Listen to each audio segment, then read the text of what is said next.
kobra tinggarangan najan kiri amale gede soyen mati benak-benak ke soyen mati bakar ke sate wedhus 15 kon mangan dhewe wong sing sugih amale kurang ning neraka kobra tinggarangan najan kiri amale gede soyen mati benak-benak ke soyen mati bakar ke sate wedhus 15 kon mangan dhewe. Assalamualaikum warahmatullahi wabarakatuh. Ibu bapak hadirin pemuda pemudi sebangsa setanah air dimanapun kalian berada, kembali lagi bersama Gus AA dalam tanda tanya politik semakin gila semakin asik. Meluncur ke daerah baru Mas Bro, nggak tahu nih apa bisa masuk daerah Lembang nggak nih. PSBB bro.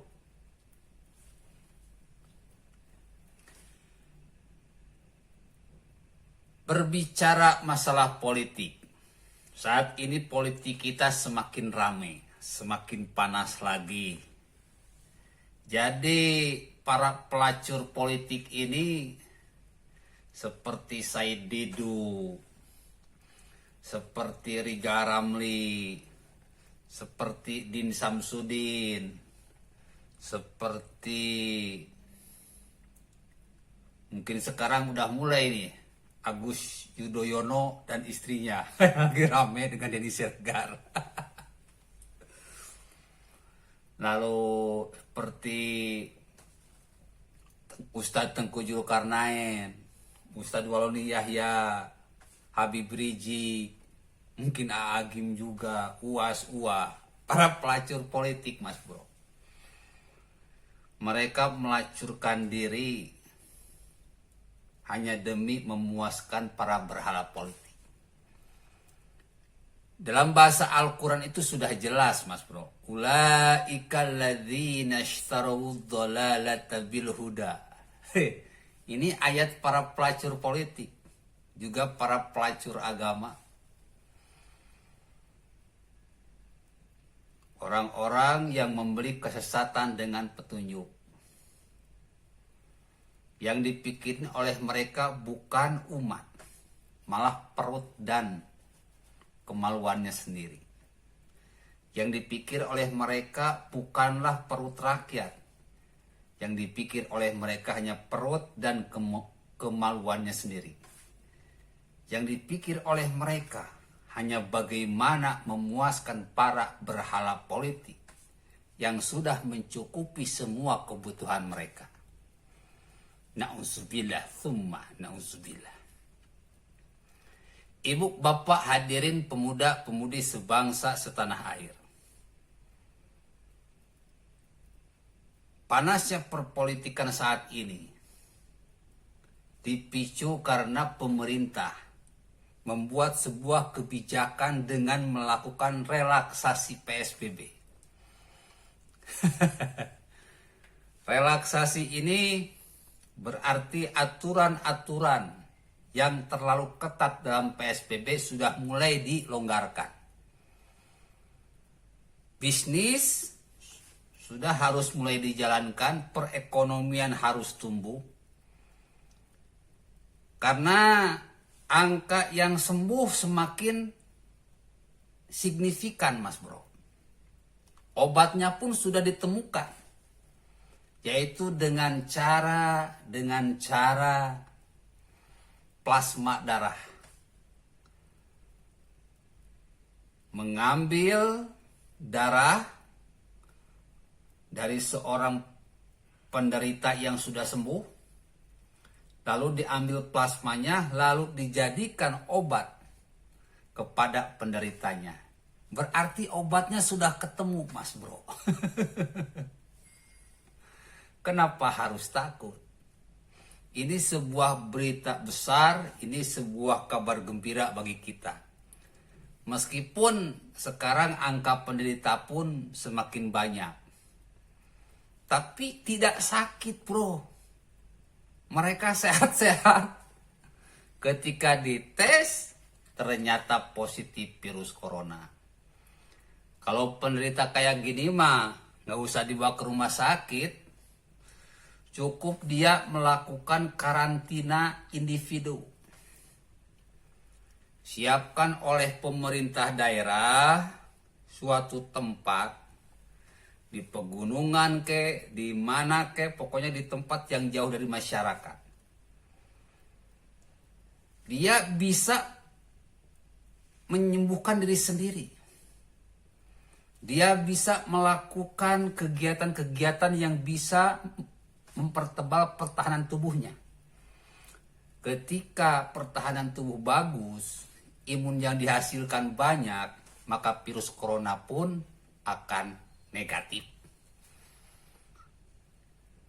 Jadi intinya wabah virus corona ini sudah akan reda, sudah akan selesai. Jadi sudah sepantasnya pemerintah melakukan relaksasi PSBB yang berujung kepada pencabutan PSBB. Nah, berita ini sekarang mulai dikompori, mulai dibantah, mulai dikritisi, mulai dihujat. Ini kan aneh tapi nyata. Rencana ingin makar, ingin menggulingkan pemerintahan Jokowi ini gagal lagi, Mas Bro. Karena Jokowi dan teman-temannya, Jokowi dan pasukannya ini sangat hati-hati dalam mengambil setiap kebijakan. Namanya juga negara, Mas Bro. Kebijakan bukan kebijakan individu. Kebijakan sebuah negara itu adalah kebijakan tersistematis dan terstruktur. Beda dengan bacotannya si Ridza Ramli, menteri yang sudah nggak kepake oleh Jokowi. Ini tenang. Jadi persis kayak Anies Baswedan. Pinternya cuma ngebacot doang. Kerjanya nol besar. Anies Baswedan dan Ridza Ramli ya sama-sama. Orang gak becus kerja. Kerjanya cuma nyinyir aja. Lalu ada lagi sekarang Said Didu. Wah, lagi rame perang dengan Menhub. Membongkar masalah hutang Cina lah. Yang gini diributin, Mas Bro. Siapa orangnya yang tidak tergantung kepada Cina saat ini, Mas Bro? Barang-barang di Indonesia hampir semuanya Cina.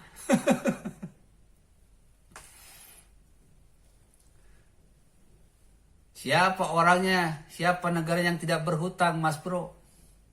Amerika aja sebagai negara maju, hutangnya gede banget. Jepang sebagai negara maju, hutangnya gede banget. Ya kita kalau misalkan ingin jadi negara maju, tiru Amerika, hutangnya harus gede banget. Yang penting dalam berhutang itu kebayar. Mampu bayar itu konsep berhutang. Kalau misalkan mampu bayar, bank manapun akan welcome. Terus siapa lagi? Ustadz Tengku Zulkarnain. Sekarang udah mulai muncul lagi. Istri Agus Yudhoyono lagi ribut sama Denis Siregar. Ya. Ujung-ujungnya itu mereka itu inginnya sebenarnya lockdown.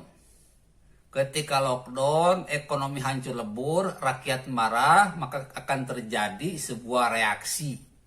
Seperti kasus tahun 1998, negara menjadi krisis moneter, krisis keuangan, ekonomi hancur-hancuran, rakyat kelaparan, akhirnya terjadi penjarahan. Bro, sekarang sudah beda zaman. Sekarang ada internet. Kalau dulu tahun 1998 nggak ada internet. Jadi rakyat diprovokasi itu sangat mudah.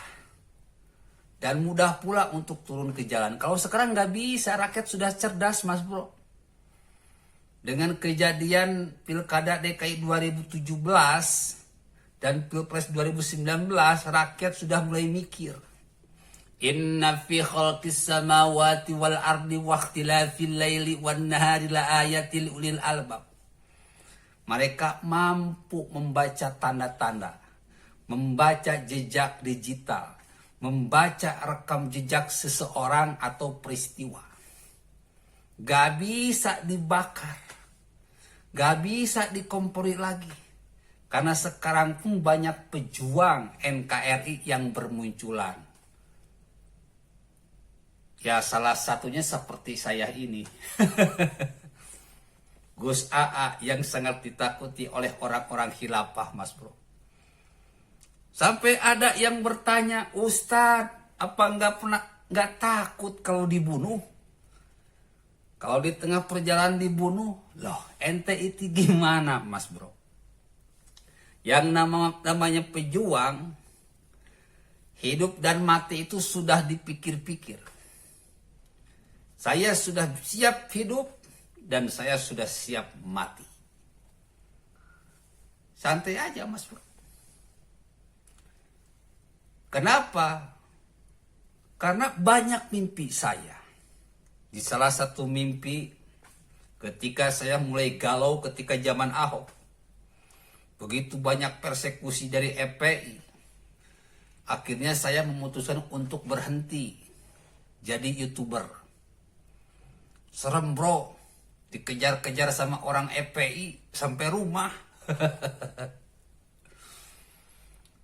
Daerah saya ini kan daerahnya HTI, daerahnya FPI, daerahnya para khilafah. Kalau ini ingin membunuh saya sangat mudah, Mas Bro. Akhirnya di mimpi itu, saya lagi tidur didatangi oleh almarhum guru saya. Dia bilang, bersiaplah. Saya terbangun, bengong, Mas Bro. Besok harinya mimpi lagi yang seperti itu. Sampai 3 kali. Bersiaplah, cuma gitu doang. Setelah saya pikirkan, saya renungkan apa maksud bersiaplah ini. 1, bersiap untuk hidup. Membawa perubahan buat Indonesia. Melakukan revolusi otak dan revolusi akhlak bagi rakyat Indonesia. Dan khususnya umat Islam Indonesia. Bersiap mati karena musuh-musuh saya. Musuh-musuh NKRI ini bukan orang-orang yang sembarangan. Mereka akan melakukan segala cara untuk membungkam, mungkin membinasakan saya. Tapi saya nggak takut.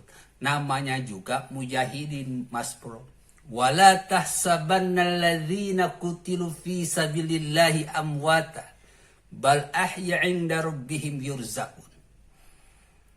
Seseorang yang mati, seseorang yang berjuang di jalan Allah, lalu dia mati, maka sesungguhnya dia tidaklah mati, dia hidup dan mendapatkan rezeki di sisi Tuhannya. Enak, Mas Bro. Sudah dijamin oleh Allah. Dalam ayat yang lain, ya ayat Tuhan nafsul mutmainnah, hei orang yang jiwanya tenang, irji'i ila rabbiki radiyatan mardiyah, kembalilah kamu menghadap Tuhanmu dengan ridha, lagi diridhoi, padkhuli fi ibadi, masuklah ke dalam golongan hamba-hambaku, wadkhuli jannati, dan masuklah ke dalam surgaku. Sudah dijamin masuk surga, Bro. Mau hidup, ayo. Mau mati, ayo. Ibu, bapak, hadirin pemuda-pemudi sebangsa setanah air. Sebetulnya permasalahan, kerisuhan dari 2017 hingga saat ini semuanya tidak terlepas dari Orde Baru. Dari apa, Bu? Pak, hadirin pemuda-pemudi sebangsa setanah air, dari Orde Baru. Dialah berhala politik yang ada di Indonesia. banyak orang yang melacurkan diri pada Orde Baru. Kalau kita terus rekam jejaknya, siapa itu Habib Rizik? Mereka itu orang-orang Orde Baru. Reza Ramli, mereka itu orangnya Orde Baru. Yusuf Kala, mereka itu orangnya Orde Baru. Bahkan SBY, mereka itu orangnya Orde Baru.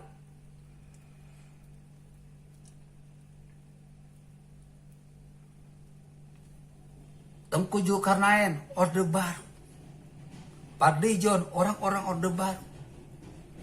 PKS, orang-orang Orde Baru. FPI, orang-orang Orde Baru. HTI, orang-orang Orde Baru. Jadi peperangan selama ini adalah peperangan antara pro Soekarno dan pro Orde Baru. Jadi kalau ngomong politik itu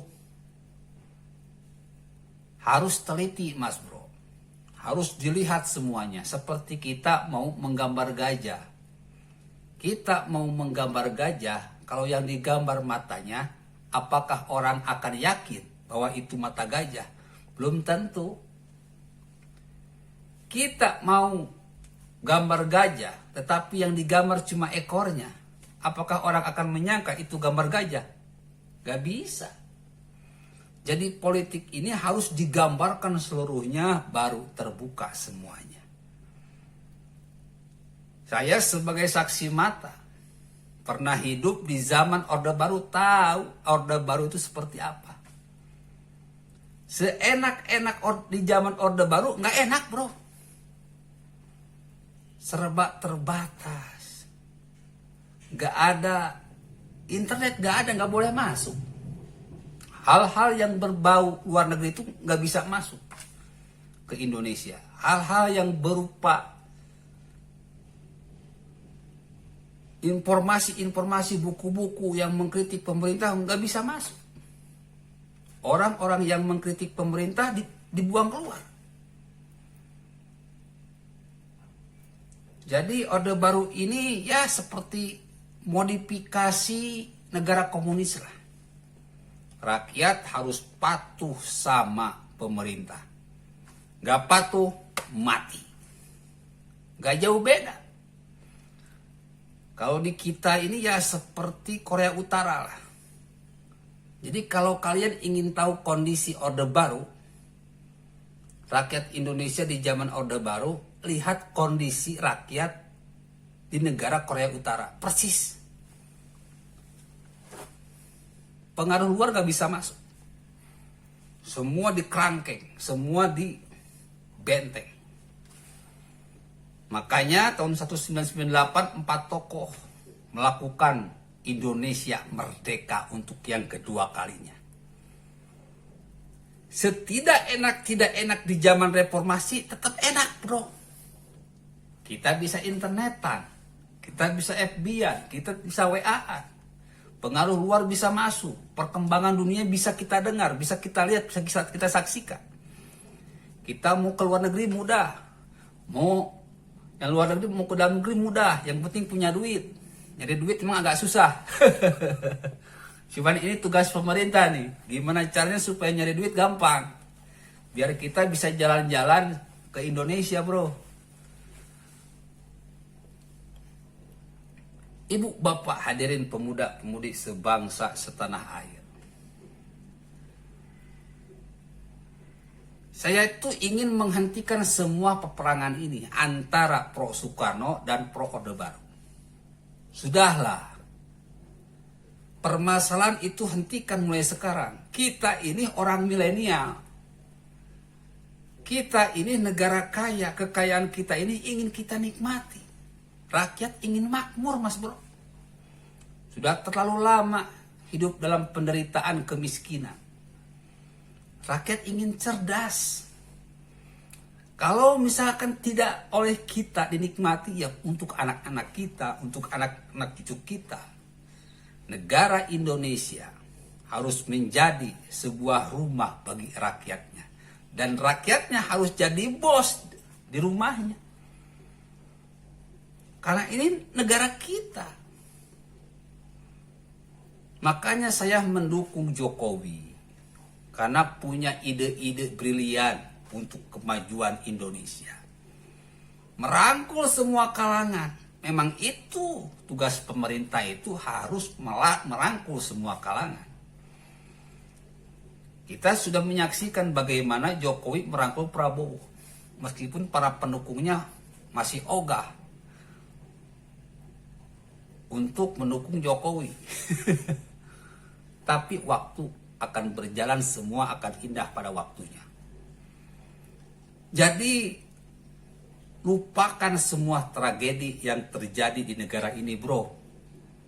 Kita tidak akan pernah maju kalau dalam hati kita dipenuhi dendam. Otak ini tidak bisa berpikir kalau otak kita dipenuhi dendam. Hentikan semua gibah, fitnah, hate speech, tebar kebencian, tebar kebohongan. Negara ini hanya akan maju kalau kita kompak. Dan kekompakan ini sedang diuji ketika virus corona datang ke negara kita. Pemerintah menggelontorkan ratusan triliun untuk membantu orang-orang miskin yang memang sudah nggak bisa makan. Itu saya salut.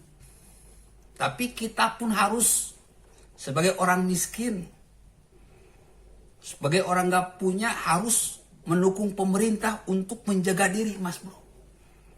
Itu masker pakai, Kalau lu mau jalan-jalan kemana aja, masker pakai. Terus yang kedua, jaga jarak.